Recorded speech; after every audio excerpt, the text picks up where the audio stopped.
Nicat, salam, nətərsən? Salam Murat, sağ ol. Sən nətərsən? Yaxşı, xoş Necə gedir gəlmisən. işlər? Yavaş-yavaş Yaxşı. qocalıqdır. Hə? 8 aydan sonra ilk podkastımdır. 8 aydan sonra. Yavaş, Mən boşda vaxt keçib. vaxt keçib ha. Niyə stoplamışdınız? Yorulmuşdum. Hə. Bir də Sinkers'ı dəyişdik axı, adını qoyduq Gross Plus.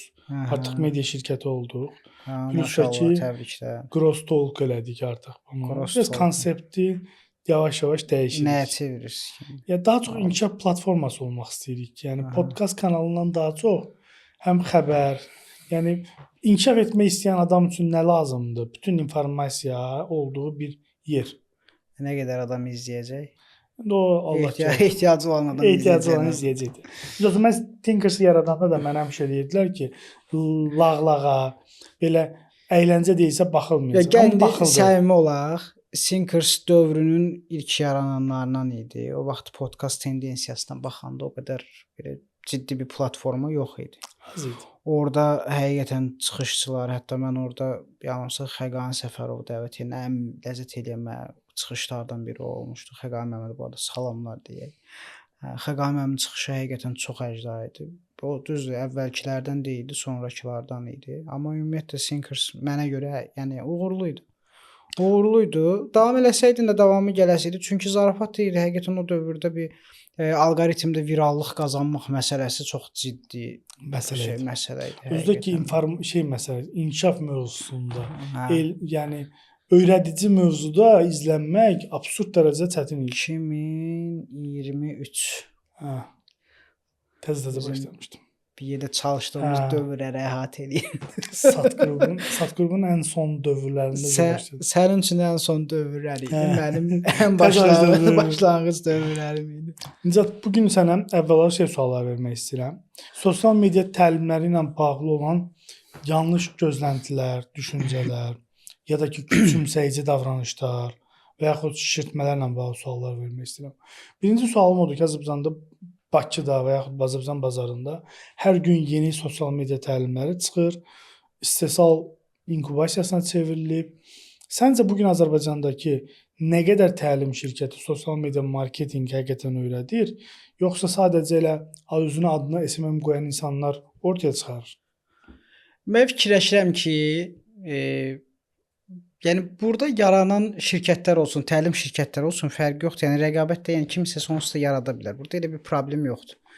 Yəni sən sonradan da yaranmış ola bilərsən, amma sən bazarda müəyyən qədər də pay tuta bilərsən. Tək sosial media təlimi yox, başqa təlimlər olsun. O baxır artıq sənin keyfiyyət, kəmiyyət, bu həcmlər ciddi rol oynayır. Yəni keyfiyyət dediyimizdə tədris metodikası nədir? Yəni bu günlərim Azərbaycan bazarında neçə şirkət tanıyırsan ki, toplaşdırılmış standartla təlim desin? Çox az. Mən sosial media marketinq təlimində və yaxud ümumiyyətlə sosial media marketoloq olmaq üçün nəzəri biliklə praktiki bilik arasında balans necə olmalıdır? Sosial media marketinqi mütəxəssis olmaq üçün, yəni mütləq ki, praktik bilik lazımdır. Nəzəri bilikdə nədir? Nəzəri bilik məncə 90% praktikdir. Yəni məncə deyəndə daha doğrusu bizim təlimlərimizin demək olar ki, 80% praktik olaraq keçir. Nəzəri bilikdə deyəndə nəzəri olaraq nəyi bilməlisən? Müəyyən terminləri bilməlisən. İşləmə mexanizmasını. İşləmə mexanizmi o da var, işləmə mexanizmi də var, amma əsas məsələ praktikdir.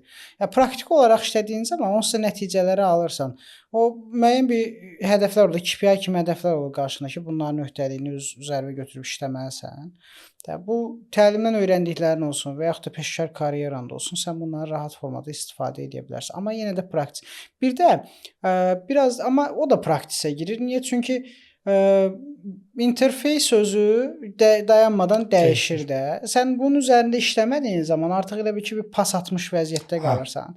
Yenidən bir interfeysə qaydana deyirsən, ay Allah, bu nədir, nə olub görəsən, burada nə vəziyyət yaranıb ki, mən burada artıq bəzi şeyləri bilmirəm. Nəzəri olaraq funksionallığını bilirsən, amma interfeys praktik olaraq nəzəri olaraq bilsən nətər? Nəzəri olaraq bu günlərim oturaq sosial media təlimi haqqında en qədər danışa bilərik. Bu dəqiqə mən sənə danışım ki, qardaş, reklamı belə eləyəsən, eləyəsən, oradan vurub buradan çıxasan, qaz vurub qazan olursan, bu nəzəridir. Nəzəridir. İndi gəl bu işin icrasına baxaq ki, nə qədər adam məsəl üçün bunu qura bilir. Nə qədər adam indi təzə bir iki nüanslar vardı. Bu horizontal vertical scaling deyilən bir nüans var digital reklamçılıqda. İndi daha peşəkar olanlar daha yaxşı bilir onu.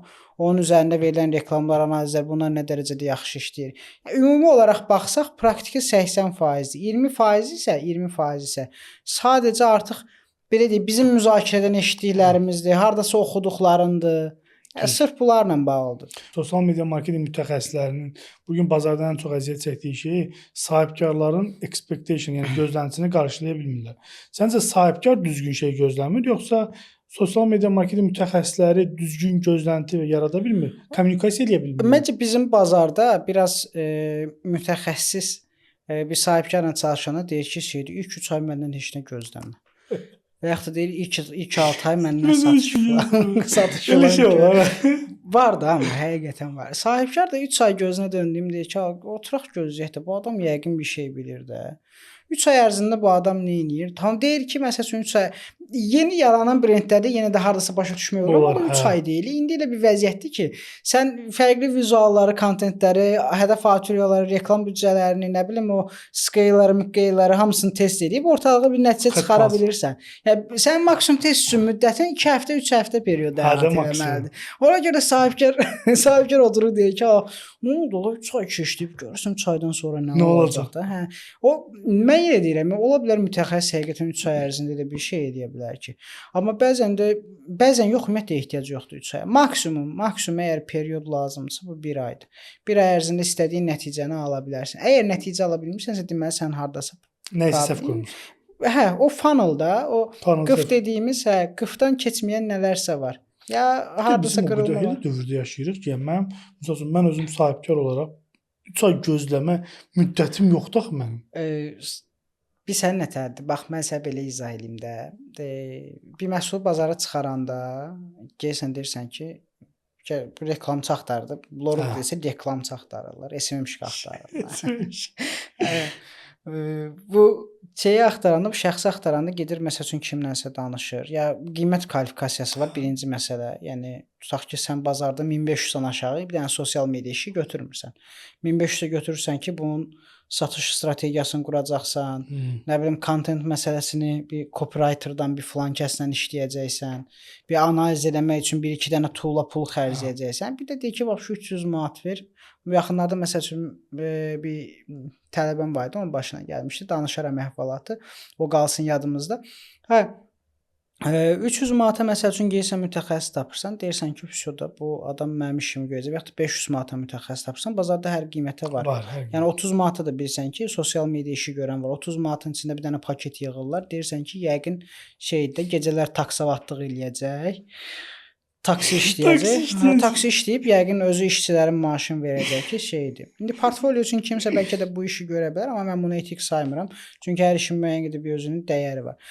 Hər nəysə 500 manat adamı götürür, 500 adamla görüşür, deyir nədir. Adam da nəzəri biliklərinə əsasən deyir ki, mən məsələn falan işləri görəcəm. Sonra davamında artıq prosesin işin icrasına yəni deyir müəllim 3 ay məndən heç nə gözləməyin. Bax birdən şeydir, 3 ay satış yoxdur. Bəs qardaş 3 ay nə var? 3 ay brendinizi tanıdacağıq. 3 ay siz ancaq görünəcəksiniz, cəmaət sizi tanıyacaq. 4-cü aydan etibarən biz satışlarda uçacağıq. 3 ay 1500 manat aldı qoydumu cibinə? Məsəl üçün sənin mənim və yaxud da başqa bir şəxsin 1500 manat aldığı pulu 3 aya qazandı. Aldı qoydu cibinə. Qutarı çıxdı, getdi. 3 aydan sonra 4-cü ayda nəticə olmayanda sahibkar deyir ki, o SMM nəzib ilişiymiş kişi. Mən nəzibilə salmışam özümü. Sonra da indi gəlirik sənin dediyin suala çıxırıq da. Yəni sahibkar mı yanlışdır, yoxsa mütəxəssis mi düzgün deyil? Burada bəlkə də bəzi nüanslarda sahibkarlarda da nüanslar var. Elə məhsul var ki, həqiqətən onun bazarda satılması üçün biraz müddət zaman lazımdır. Amma o müddət 3 ay deyil. İstənilən halda 3 ay deyil də. Tələb və təklifin formalaşması var da. Yəni bir məhsulu tələbat aşkarlamaq dediyimiz nüans var. Bu məhsula həqiqətən tələb ki, hər məhsulun alıcı qabiliyyəti var, alıcı kütləsi var. Yəni kim deyirsə ki, yəni o yoxdur, var. Yəni niş segment belə olsa, orada sənin kostların nə qədər yuxarı olsa belə də, istənilən halda yəni o məhsulu sata bilərsən. Ya razıyam səndən. Məsələn bir də məsələsi var. Çox üzr istəyirəm. Energetik içkini sosial mediada satası deyirsən də. Yox, ancaq əvvəl yəni orada söhbət nə bilim, digital məhsuldan keçsin. E-ticarət platforması olsa, məsələn bunlar işləyə bilər və yaxud da tutaq ki, təlim sektoru digitalda sata bilər. Yəni hər biznesin də sosial mediadan satışını gözləmək də biraz absurddur. Düzdür, elədir. Hər büdcə ilə satışını gözləmək absurddur. Məsələn, biri gəlir deyir ki, mən o 1500 manatlıq təlim satıram. Qrupu 20 nəfər istəyirəm. Amma reklam büdcəm 300 manatdır. Mən də deyirəm ki, bu alqoritmik olaraq mümkün deyil də. Yəni Zuckerbergin özü də gəlsə bunu eləyə bilməz də. Qəşəng söhbət. Yəni Mostari belə gəlib Instagramda kontent çəksə mümkün deyil. Və sən qayıdıb deyir ki, bunu harda yazılıb ki, çox xərcləməyəm. Mən deyirəm ki, heç harda yazılmayıb, amma 300 manat pul qutarır, şey gəlmir. Rəqəmlər olduqca absurd yuxarıdır. Ona görə ümumiyyətlə 300 manat kimsə büdcə ayıracaqsa reklama Heç ayırmasa daha yaxşıdır. O 300 manatı məsəl üçün getsin həqiqətən booklet flyer çıxartsın. Yox, pis mənada demirəm, həqiqətən pis mənada demirəm. O ona daha yaxşı nəticə verə bilər. Ciddi mənada deyirəm. Getsin qapı asılqanını flyer eləsin. Zato direkt reklamda qapını kimsə açanda görəcək ki, qapısının üstündə reklam var. Bir necə ölçüm məsələsi var. Allah o vaxt eləyir deyə bir kurslarda zətlər. Mən bir şey deyim amma onlar zamanında çox yaxşı bir yaxşı effekt verir. Hətta mən tələbə vaxtı şey Aras kursları var, flyerlər var. Faylayırdım mən. Elmlər metrosunun Kino mataydı. Kino matı işləyirdim. Eləmiş şey tələbə vaxt. Məsəl üçün bu ən çox problemlərdən biri də ikinci gün seminarda uşaqlar fanalı qururlar, reklam da verirlər, nəticə də alırlar. Amma məsələni ölçmək yoxdur. Yəni elə ki, uğurlu gedirlər, hardasa problem yaranır da, yəni düşüş olur da təbii ki. Düşəndə sistemi sökürlər, oturub təhlil edə bilmirlər ki, problem nədən qaynaqlana bilər. Yəni ölçüm eləmə məsələsini məncə tam öyrənməyiblər ya da öyrənmək istəmirlər. Ancaq elə düz gedək. Məncə ölçmək asan bir proses deyil. Mən elə fikirləşirəm. Yeni təzə mütəxəssislərdən, yəni junior və yaxud da mid səviyyədə mütəxəssislərdən. Çünki ölçmək üçün biraz da daha çox, yəni belə pis mənada demirəm, həqiqətən yaxşı analitik qabiliyyət, biraz daha IQ olması lazımdır. Çünki qırılmaların harda olduğunu bilmək üçün sən baxmalısan, izləməlisən. İndi məsəl üçün reklam tərəfində qırılmalarında ət-fətik situasiyası var, reklam yorğunluq məsələsi var. Onu avtomatik olaraq meta sənin qarşına çıxara bilər. Amma şey məsələsinə gəldikdə artıq mesajda geri dönüşlərin aşağı düşməsi və yaxud da yazılan mesajlardan satışın olmamağı, kontentin uğurlu olub olmamağını bunu artıq ölçmək biraz da daha çox biraz daha düşünə bilməlisən. Data strukturu qurmalısan ki, sənin hansı bölmələrdən datan gəlir və o datanı təhlil edirsən. Və baxırsan ki, hansı data sənin qoyduğun dataların hansı bölmədən gəldiyini deyəndə nəyi nəzərdə tutursan? Yəni misal üçün deyək də, sənin əgər bir CRM sistemin varsa, sən anlaya bilirsən ki, nə qədər mesaj gəlir, nə qədər nömrə sosial media işi görən, sosial media üzərindən reklam verən bir şirkət üçün və yaxud da mütəxəssis üçün CRM aləti maksimum nə ola bilər? Excel-dən başqa iş nə deyil? Excel-də nə var axı necə? Yəni ən azından mən bu adama sual verirəm ki, mesaj yazanın neçə faizi lead-ə çevrilib? Baxır sənə. Düzdür.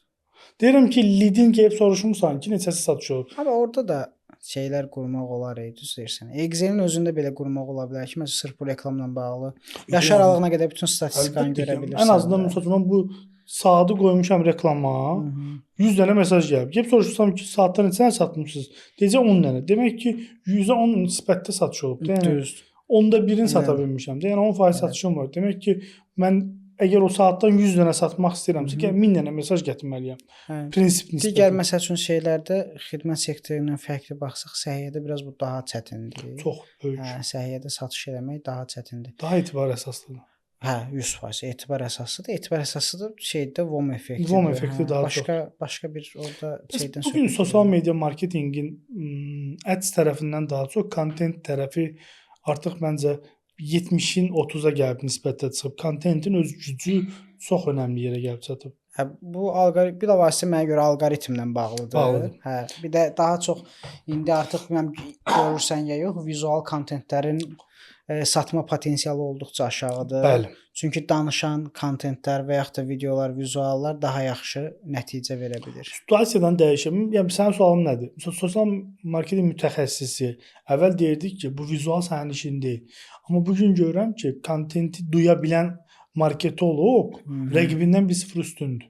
Düzdür, elədir. Mənə görə biraz daha çox benchmark çox bəsit. Pinterest. Pinterest ol. Keep copy paste. 100%. O şeydir, bir dəfə bir podkastda Nicat Manafovun bir söhbəti var. Deyir, abi bunlar da kopyalayırlar da. Mən də niyə özümdən Amerika kəşf edirəm. Mən də deyir onsuz da kopyalayıb yapışdıracağam da ora. Bu bankların o vaxt cashback Hə, söhbəti hə. var idi. Hamı eyni Hamı şeydir. eyni şeydir. Hə, benchmark birinci məsələ. Benchmark elədin. Benchmark üçün şey var da, çox bəsit bir şey var. Meta-nın Ads Library deyilən bir funksionallığı var. Və Ads Library-nə məsəl üçün girsinlər, baxsınlar ki, hansı reklamlar, rəqiblərdə hansı reklamlar var, hansılar məsəl üçün düz statistikanı görə bilməm, amma müəyyən qədər şərhi zadı görə bilirəm, nə qədər şərh gəlib, nə olubdu. Digər tərəfdən AI var. Artıq dövrün başdan ayağa tələbidir. Yəni süni intellektlə işləsinlər, kontentləri süni intellektlə 3-4 versiyada yaratsınlar.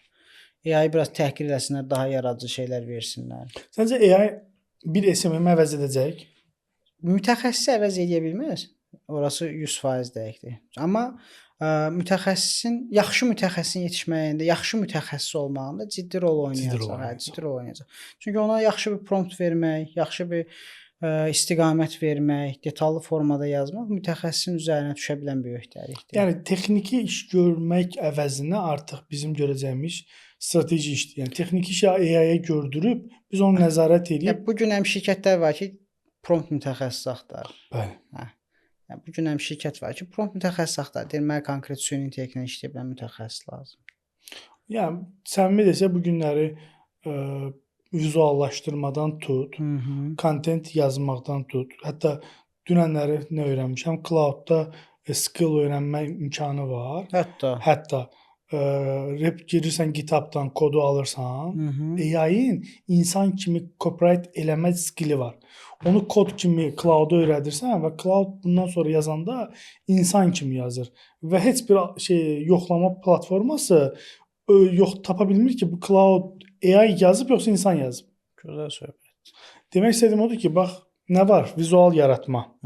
Bizim brief məsələsi, düzdür. Araşdırma məsələsi, content yazma məsələsi, doğru. Copywriting məsələsi, description məsələsi, sonra shuttle eləmə, paylaşma məsələsi, hansı ki planlama məsələsi AI eləyə bilər. NATM-lər fantastik dərəcədə görülür.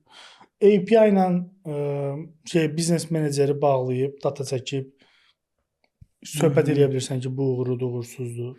Zaten boost eləmək çox primitiv bir şeydir. YouTube-da 2 dənə video baxmaqla kimi bilirəm, primitiv boostdan söhbət edir. Next eləyib reklam verə bilər, düzdürmü? Demək ki, burada nə qalır bir dənə? Strateji təfəkkür, yəni analitik təfəkkür, sənin bəyan etdiyin məsələ. Biraz IQ.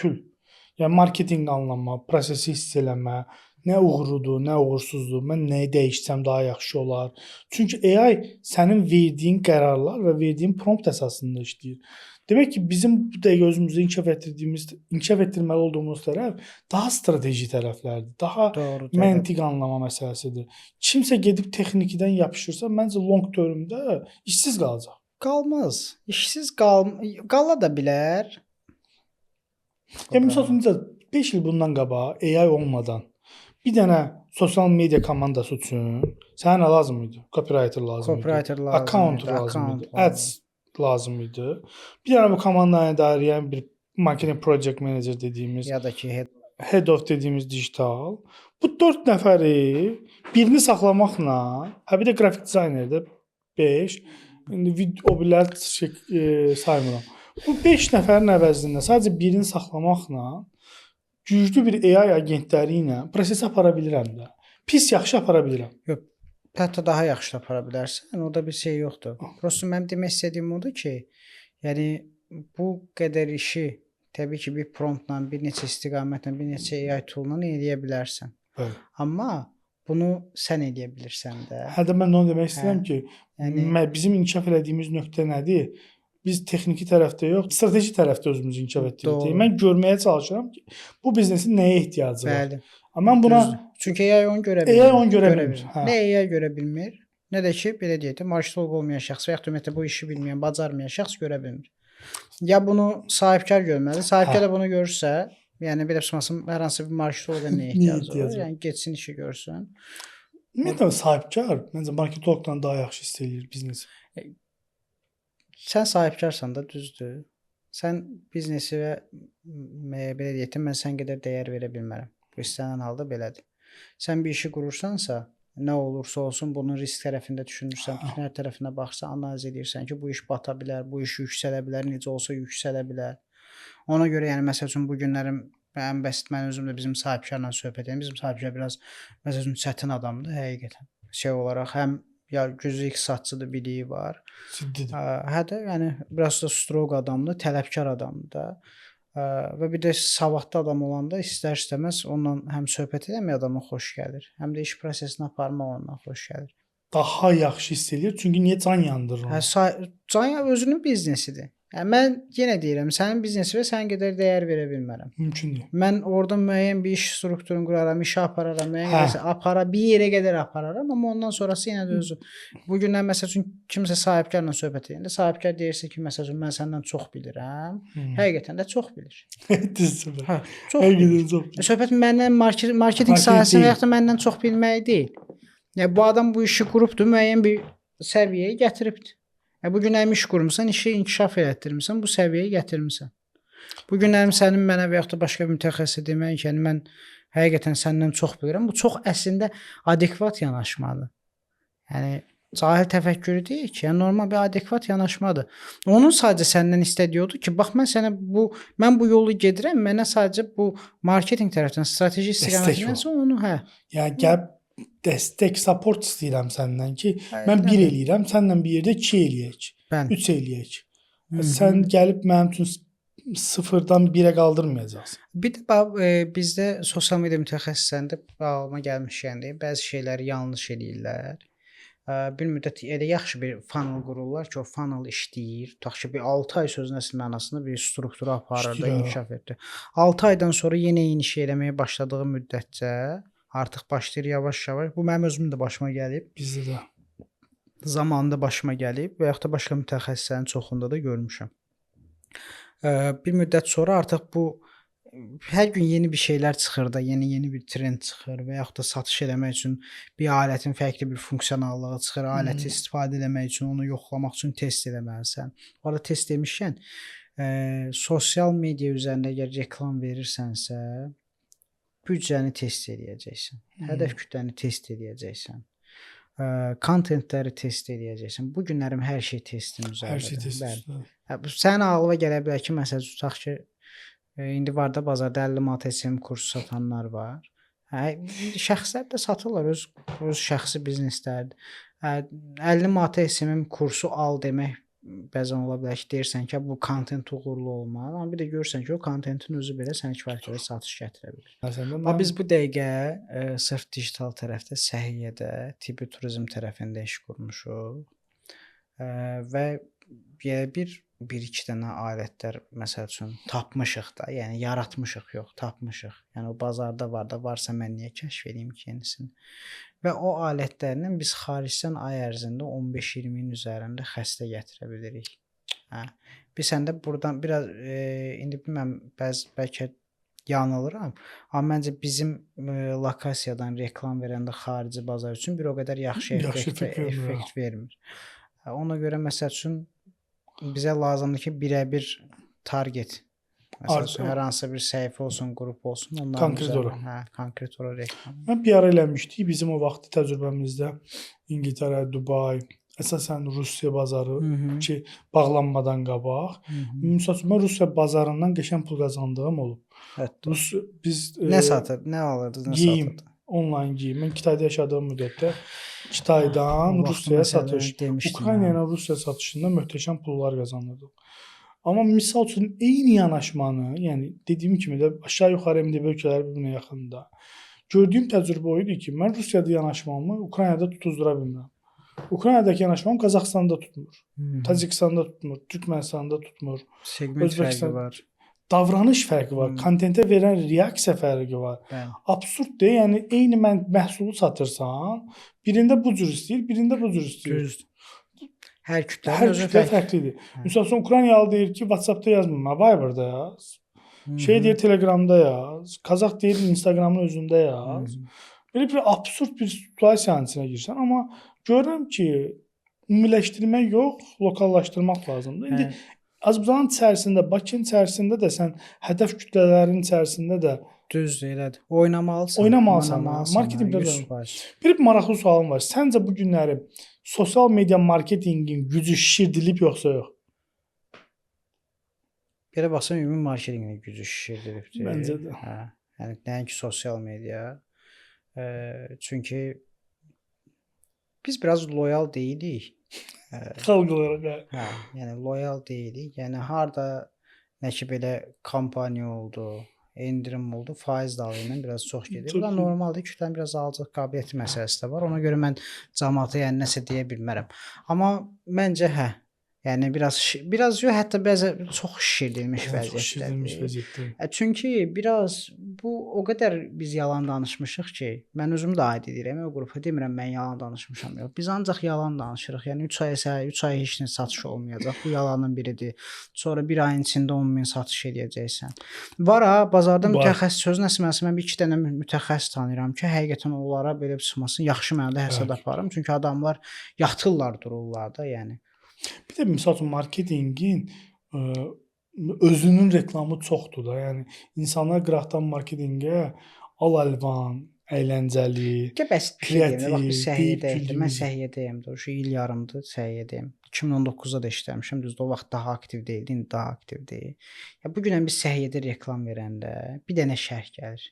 Yaxşı həkimin reklama ehtiyacı. Odur da, yəni məsələ budur. Hə. Yəni sən nə qədər eləsən, bir də indi mən fikirləşirəm ki, user generated content deyirlər. Bu biraz aktual məsələdir. Hə. Yəni daha səmimi, daha təbii olan, şəxslərin bilavasitə özü tərəfindən çəkilib paylaşılan kontentlər daha effektivdir. Bir də Azərbaycanda məncə bizdə kütlə iki yerə ayrılır. Mən həmişə bunu deyirəm də. Ya biz çox bayağıyıq, ya da çox ağlayanıq. Ya çox şeydə belə deyək də, negativ. Deyingən. O deyingən də olar, hə. Yəni gir bu dəqiqə məsələn Instagramın alqoritmasına girsə, insanların gülməyə ehtiyacı var. Bu sözsüz elədir. Yəni çünki onlar xoşbəxt, özlərini orada xoşbəxt sayılır. Hamı onsuz da Instagramda xoşbəxtdir. Yəni çöldə axırıncı səfər kimdənsə kimi deyib güldüyünü onsa görə bilmərsən. O xoşbəxtliyi də orada tapdıqlarına görə ancaq gülməli şeylərə baxırlar ki, günün stresini və yaxud da digər şeylərini yəni üzərindən də scroll eləsinlər. O bu arada scroll da yəni desəm bizim çəkdiyimizə baxan olmayacaq. Məncə var, əlbəttə var. 100-200 nəfər olsun, bəs problemdir. Kaliteli adam olsun, keyfiyyətli adam olsun. Atsın gözə çəkəndə təzə 50 nəfər, 100 nəfər baxırdı, deyirdim ki, 100 nəfər də olsa qəybə. Elədir, düzdür. Çünki mən həmişə şeyə kimi baxıram məsələyə. Böyük izlənilən rəqəmlər var əyləncə videolarında. Onların o kontentin paylaşan səhifəyə olan loyallıqları çox aşağıdır. Onlar üçün sadəcə scroll edəndə baxıb, gülüb izlədiyi bir şeydir. Amma dəyərli kontenti tapıb izləyən adamlar daha uzun müddətli loyal olurlar. Təcrübəm yox deməyim də, müşahidəm onu göstərir ki, marketinqin içərisində bişənlər bir müddətdən sonra ya sahibkar olurlar, ya biznes inkişafa keçirlər, ya data və yaxud transformasiya keçirlər. Yəni marketinqə onları doyuzdurmur. Yəni keçirlər də müxtəlif sahələrə. Məsəl üçün çox adam sayaram. Belə Nicatın sonra Pərvizin özü, nə qədər adam Sadayı sayaram. Mən bu qədər adam sayaram ki, budur. Bunun səbəbi nədir? Məncə belə deyəndə, yəni bu tam gerçək bir mövzudur. Niyə məsəl üçün onlar sahibkar və yaxud da biznes inkişafı üzrə keçə bilir? Çünki artıq marketinqdə müəyyən bir nəticələr var. Və strateji olaraq, analitik olaraq artıq hər şey rahatlıqla görürlər, düşünə bilirlər, nə harda, necə olmalıdır. Ona görə də marketinq mütəxəssisi və yaxud da peşəkar marketoloq, yəni gələcəyin elə sahibkarıdır, gələcəyin elə biznes inkişaf meneceridir. Burada yetər qədər də yüksələcəklər, yaxşı bacarırsansa, yəni yaxşı bacarığın varsa. Sən deyim ki, məsələn, mən son 1 ildə marketinqdən daha çox datadan zövq alıram.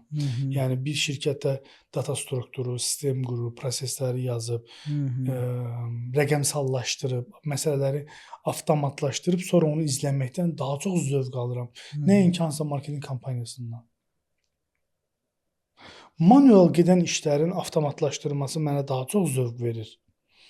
Yəni rəqəmlərin üzərində işləməkdən zövq alırsan. Zövq alıram. Elədir, həqiqətən də elədir.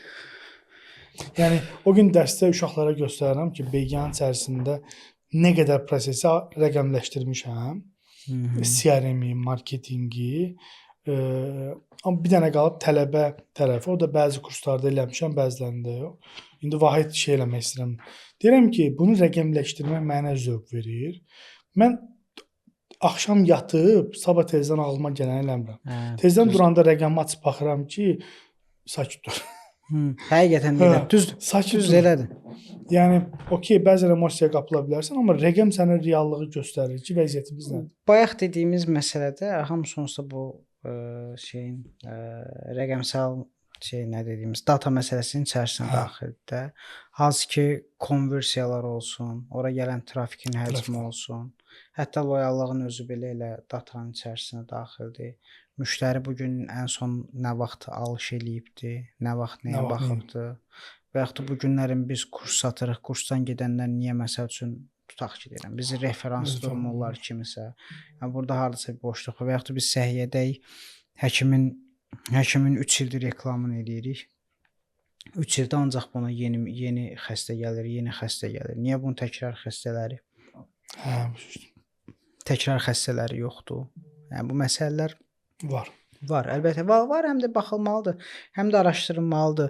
Bir də marketinqin ümumiyyətlə bir strukturu, bir sistemi olmalıdır da. Yaxşı ki, mən sənə sual verim. İşləyən marketinq sistemi, marketinq strukturu sənə görə nədir və yaxud da ümumiyyətlə nədən ibarətdir? İşləyən marketinq sistemi, işləyən marketinq strukturu sənə görə nədir?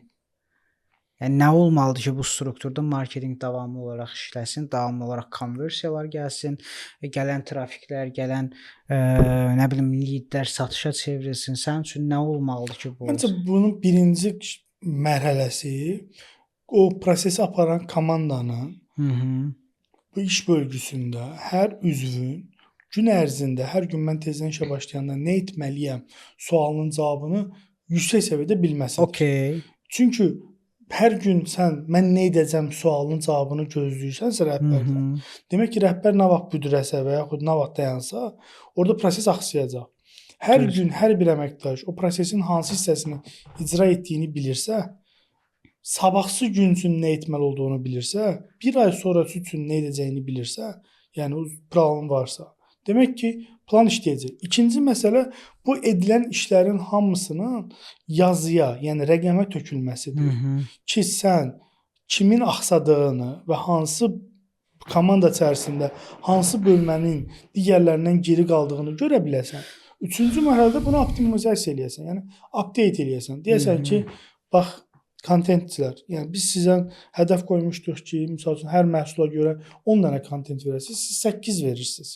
Gecikmənin səbəbi nədir? Bəlkə texnikidir, bəlkə maddidir, bəlkə ümumiyyətlə brief düzgün gəlmir. Ads menecerləri çağırırsan ki, biz sizə hədəf qoymuşuq ki, ay ərzində 500 dənə lead verəcəksən. Və bunun qarşılığında sizin istədiyiniz büdcəni biz sizə veririksə, siz niyə 500-ü verə bilmirsiniz? Gəlin bunu aydınlaşdıraq. Bundan sonra baxırsan ki, bu 500 leadin qarşılığında conversion eləyənlər niyə edə bilmirlər? Qoyduğumuz conversion faizindən aşağıdadırlarmı, yuxarıdadırlarmı? Yəni yekun etibarı ilə bir problem çıxanda hamını danlamaq əvəzinə problemin kökü və yaxud səbəbi prosesin harasından qaynaqlanırsa onu tapıb, onu sağaltmaq lazımdır. Sağalmırsa da qanqıran olan qolu kəsmək lazımdır. Yaxşı. İndi bir dənə də buradan bir sual çıxardım sənin üçün. Çıxır. Dedin ki, AI ilə müəyyən qədər işləri bir nəfər 4 nəfərin yerinə görə bilərdi. Bu çox bəsit bir şeydir. Bir promptla yaxşı bir düşüncəyə sahibsənsə, bir strateji fikrə sahibsənsə, sən bunu rahat formada inkişaf elətdirə bilərsən. İndi səncə bəs bu dediyin, sadaladığın strukturdakı hansı ki 5-6 nəfər şəxs ki var. Birinci sualım odur ki, şəxslər olmadan struktur gedə bilərmi?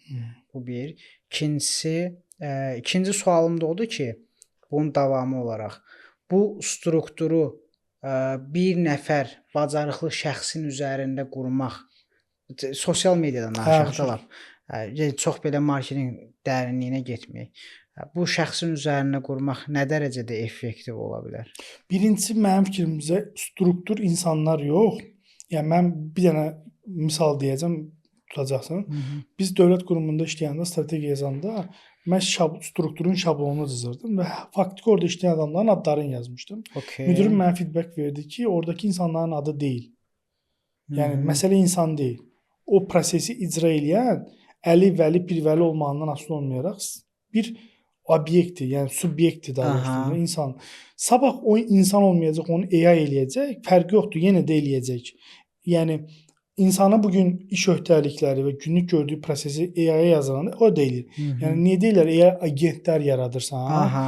O eləyir. Yəni mənim işimin, strukturumun o bölməsini Nicat da icra eləyə bilər, Əli də icra eləyə bilər. Sabah bu ikisindən daha yaxşı AI agenti yaradıb onu da elətdirə bilər. Doğrudur, eləyə İndi bilərsən. ikinci Əslində məsələ. mən də elə fikirləşirəm ki, struktur yalnız insan üzərində İnsan deyil də məsələ. Proses və yəni yazılmış struktur qaydalar. bir mexanizmdir. Mexanizm, Bəli, bəli. mexanizmdir. Sadəcə idarə etmək məsələsi artıq bu ya rəhbər şəxs tərəfindən kiməsə ötürülə bilər və yaxud da bilavasitə belə. Hə. İkinci sualında isə mənim fikrimcə hər proyektin bir başı, bir head olmalıdır, bir owner olmalıdır. Bunun səbəbi ondan ibarətdir ki, komandada owner olmayanda məsuliyyəti hamı öz üzərindən atır.